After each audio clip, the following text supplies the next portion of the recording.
I can just tell you that the experience was so beautiful. She's breathtaking. Number one, she has a beautiful soul. For her to be Mariah Carey, it's just like she's just normal, chill, just supportive. And when I was in the booth doing whatever she wanted me to do, it was just beautiful to be coached by her. Like, this is one of my favorite singers, top two. It's Whitney and then it's Mariah. So I'm just glad that she invited me over to just sing with her, and we'll see what happens.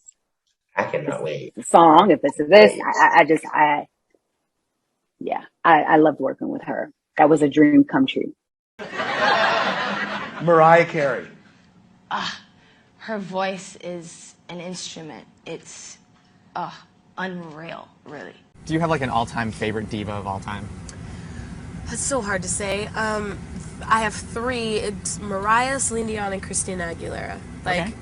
All very different, but at the same time, like, really influence the way I sing and the way I put emotion into songs and different things like that. Like, Mariah, I used to try and, do everything right to every song she sang. Like, I tried to copy it. And Celine, I have a lot of history with because I auditioned on Idol with that song, and I used to sing it in competitions before Idol.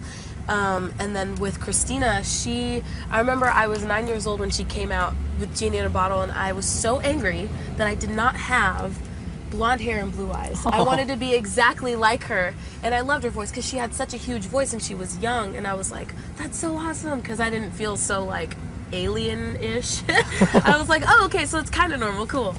So those three are probably the most that have inspired me. What's one skill you wish you had? I wish that I could sing like Mariah Carey. That would be amazing. Remember this.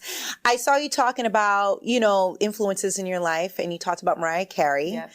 Okay, I love Mariah. Who doesn't? How can you not? How can you not? I'm a fan. I'm part of the Lamb. I'm a lamb. I'm part. Yeah. Yes. Are you a lamb? Of course. Of course I am. Shout out to all the lambs out there. Yes. This is for you. And you said your go-to song on the road is Honey. Yes. Okay. How great was that video? I can't think of a Mariah era or moment or anything that just doesn't do it. Like, she just gets it. She understands the assignment every single time. Literally, it's just like, how can somebody be so flawless? There's geesh. Have you had a chance to have this conversation with her? Not in person. Like, over socials and stuff, yes. And I remember she sent me her book, and she's always been so, so lovely to me. I always say I'm so lucky because all of the people that I've been like super inspired by and look up to and still look up to, they've all been so lovely to me. And I know, like, everyone always says, don't meet your idols, but like, I really feel like I don't have that at all. I've had such great experiences with everyone I've come across. I'm so happy to hear this right now. Yeah. And at the time, it was pop music.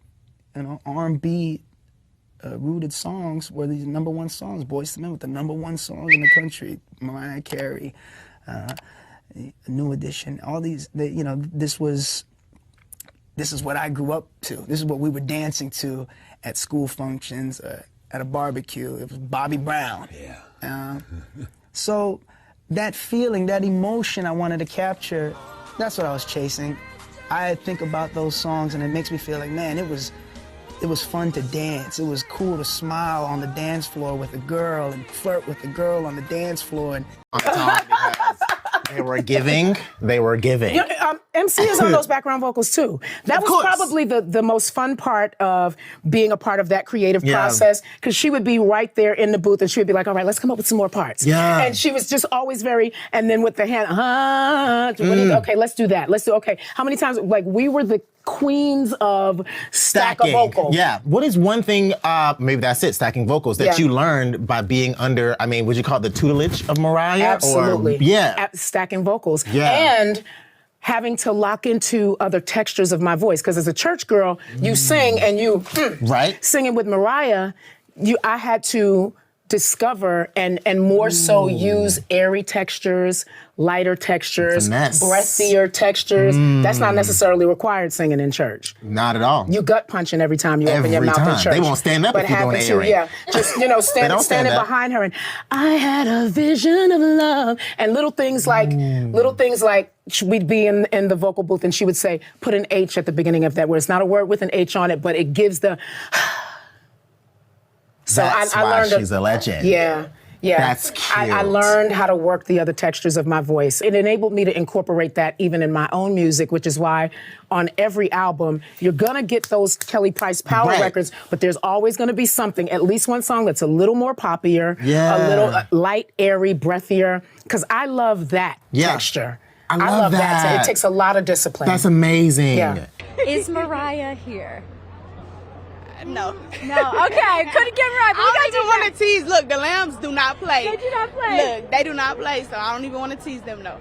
That moment when you two were in the recording studio together and you heard her hitting those high notes, what went through your mind? I was like, I think I was in shock. Like, it was so natural for her. Like, she was literally just getting her makeup done, like, I'm like, girl, are you a human? Like, what? But she was so cool, so humble, like, and normal. I seen her, yes, so normal. Like, I literally overthink the whole process. I was like, what do I say? How do I act? Like, I don't want to do too much. I don't want to do too little. Like, but she was so cool, and she made the whole process very, very fun. Like, you know, this stuff can be like overwhelming. Like, she made it fun. So. And it's not only just that moment too, because I notice how supportive she is on social media as well. She's always tweeting to you and reposting things that are congratulatory of you. What does that mean to you? Everything. Like, Mimi is a legend. Mimi is a legend. And my mom and my aunts are like super fans growing up. Like, I remember seeing her posters on a wall and physical CDs. And yeah, Mimi is that girl. And I got a song with her. So, you know what I'm saying? It's all up from here.